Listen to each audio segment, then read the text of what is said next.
Hello hello hello hi అండి, నమస్తే. నా పేరు వెంకట్. మా ఊరు సోది సుత్తి లేకుండా. మంచి మాటలు కొన్ని, నిజాలు మరిన్ని. ముందుగా మంచి మాటల్లోకి వెళ్దామండి. మిత్రమా, బ్రతిమలాడితే దక్కకూడదు ప్రేమ, భిక్షం అడుక్కోకూడదు అభిమానం, అడిగి పొందకూడదు బాధ్యత, అర్థమయ్యేలా నచ్చ చెప్పకూడదు భావాలు. మిమ్మల్ని బలవంతులుగా చేసే ప్రతి ఆశయాన్ని స్వీకరించండి, బలహీనపరిచే ప్రతి ఆలోచనని కూడా తిరస్కరించండి. ఆకలి తీర్చుకోవడానికి సంపాదించే జీవితాలు కొన్ని, ఆకలితో పోరాడి సంపాదించే జీవితాలు మరికొన్ని ఉంటాయి. తన మీద తనకు నమ్మకం, తన లక్ష్యం మీద క్లారిటీ ఉన్నోడికి గతం గురించి బాధ, భవిష్యత్తు మీద భయం ఉండదని గుర్తుంచుకో మిత్రమా. మాట్లాడాలి అనుకునే వారికి ఖచ్చితంగా సమయం దొరుకుతుంది, కానీ వద్దు అనుకునే వారికి సాకు దొరుకుతుంది. డబ్బు ఎవరికోసమైనా ఖర్చు చేయి, కానీ సమయాన్ని మాత్రం అర్హత ఉన్నవారికి ఖర్చు చేయాలని గుర్తుంచుకో మిత్రమా. గెలవకపోవటం ఓటమి కాదు, మళ్ళీ ప్రయత్నించకపోవడమే అసలైన ఓటమి. కాలానికి ఒక రూపం లేదు, దానికి పాపం లేదు. కాలం అదృష్టం లాంటిది, అంధయుగమైన స్వర్ణయుగమైన అది మన ప్రతిబింబం. ప్రతి భర్త తన భార్యను మరో తల్లి రూపంగా భావిస్తే, ప్రతి భార్య తన భర్తను మొదటిపెట్టిగా పరిగణిస్తుంది. ఇదే మధురమైన బంధం, ఇప్పటికీ ఎప్పటికీ కాదంటారా? మూర్ఖురాలైన మహిళ తన భర్తను బానిసను చేసి ఆ బానిసకు యజమానిగా ఉంటుంది, కానీ తెలివైన భార్య తన భర్తను రాజును చేసి ఆ రాజుకి రాణిలా ఉంటుంది. సంబంధాలు ఎప్పుడూ కూడా మామూలుగా చంపబడవు. అవి ఒకరి నిర్లక్ష్యం, ప్రవర్తన, అహంకారపూరిత వైఖరణ వల్ల మాత్రమే చంపబడతాయని గుర్తుంచుకో మిత్రమా. ఒక వ్యక్తి గుణగణాలు పరీక్షించాలంటే అతనికి అధికారం ఇచ్చి చూడాలి, కాదంటారా? అందరూ మనవాళ్ళనుకో, తప్పలేదు, కానీ అందరూ మనలాంటి మనస్తత్వం కలవారని అనుకుంటే మాత్రం పొరపాటే. నీకు నచ్చినట్టు మాట్లాడేవారిని ఎప్పుడూ నమ్మొద్దు, ఎందుకంటే నటించేవారే నీకు నచ్చినట్టు మాట్లాడతారని గుర్తుంచుకో మిత్రమా. ఒక నిజమైన మగాడికి ఒక మంచి ప్రవర్తన గల స్త్రీ ఎప్పటికీ అందంగానే కనిపిస్తుంది. మిత్రమా, మిమ్మల్ని నిజంగా ప్రేమించేవారు ఎలా ఉంటారంటే, మీకు సంబంధించిన ప్రతి చిన్న విషయాన్ని కూడా పెద్దగా తీసుకుంటారు, అలాగే సీరియస్గా ఆలోచిస్తారు. తనకు సంబంధించిన ప్రతి విషయాన్ని కూడా మీతోనే పంచుకుంటారు, ప్రతి విషయానికి అలుగుతూ ఉంటారు. మీరు కేవలం వాళ్ళతోనే మాట్లాడాలని అనుకుంటారు, వేరే వాళ్ళతో మాట్లాడితే అస్సలు సహించరు మిత్రమా. ఎక్కువగా మీతోనే టైం స్పెండ్ చేస్తారు, ఎక్కువగా మీపై డౌట్ పడుతుంటారు. మీరు తనతో కాకుండా వేరే వాళ్ళతో ఏమైనా మాట్లాడుతున్నారేమో అని భయపడతారు.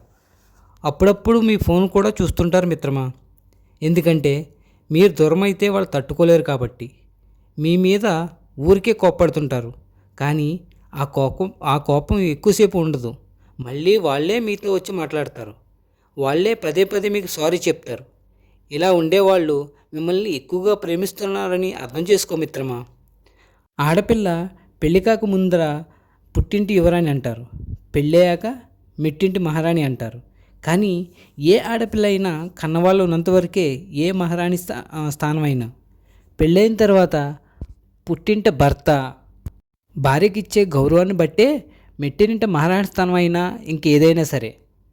మిత్రమా, ఒకరిని నిందించే ముందు, ఇతరుల్లో తప్పులు వెతికే ముందు, అవతలి వాళ్ళని దూషించే ముందు ఒక్కసారి వాళ్ళ స్థానంలో నువ్వు ఊహించుకో. అప్పుడు మంచి నిర్ణయం తీసుకో మిత్రమా.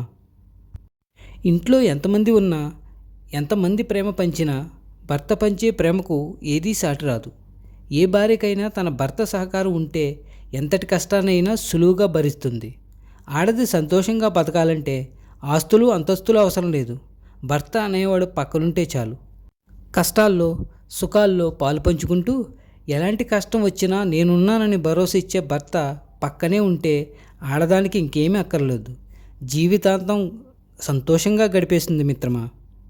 పుట్టింట్లో అమ్మా నాన్నలతో ఉన్నప్పుడు ఎంతో గారాబంగా పెరుగుతూ చిన్న దెబ్బ తగిలినా అరిచికోలు చేసే కూతురు, కానీ ఈరోజు అత్తింట్లో చెయ్యి కాల్చుకుని మనసులో ఎంత బాధ ఉన్నా కనీసం అమ్మా నాన్నలతో కూడా చెప్పుకోకుండా అన్నీ ఓచుకుంటున్న కూతుర్లు ఎంతోమంది. ఈ సమాజంలో కొందరు ఎలా ఉన్నారంటే పక్కోడు బాగుపడితే ఓర్వలేరు, బాధపడుతుంటే ఓర్చలేరు, కష్టాల్లో ఉంటే సాయపడలేరు, సగం సగం తెలుసుకుని విమర్శలు మాత్రం కురిపిస్తారు. తమ తప్పులను దాచుకుని ఎదుటి వాళ్ళ తప్పులను ఎంచుతారు. అలా ఎప్పుడూ చేయకండి మిత్రమా. కష్టాల్లో ఉన్న వారికి సహాయం చేయకపోయినా పర్వాలేదు, కానీ మాటలతో కొంగి కృషించేలా చేయకండి మిత్రమా. ఇక నిజాలకు వెళ్దామండి. మన దగ్గర డబ్బులు ఉన్నాయి కదా అని పనికిరాని వాడికి ఖర్చులు మాత్రం పెట్టకండి. మా గజాలలాగా. అంటే మర్చిపోయాను, మా గజాల గారికి గజంలో బాడీ పెరిగింది కానీ కూసింతైనా బుర్ర పెరగలేదండి. ఫ్రీగా వచ్చిన డబ్బులన్నీ కూడా ఎడాపెడా ఖర్చు పెట్టేస్తుంది. తరువాత రాలేదు బూడిదే అని మాత్రం గుర్తుపెట్టుకోమోయ్. ఆవిడ గారు చేస్తున్న మ్యాజిక్ చూస్తుంటే అత్తారింటికి దారేదిలో బద్దం భాస్కర్ గారు గుర్తొస్తున్నారండి. ఆ కామెడీ బిట్ని మీరు మిస్ అవ్వకుండా చూడండి, ఎగ్జాక్ట్గా సరిపోతుంది. ఏదేమైనా మనకెందుకులేండి. ఇక ఫైనల్గా ఇవాళ రేపు మ్యాజిక్స్ని ఇష్టపడినట్టు లాజిక్స్ని ఇష్టపడరండో జనాలు. Thank you so much. Next week కలుద్దామండి ఇంకా మంచి టాపిక్తో. Okay, with good content. Thank you so much. See you next week.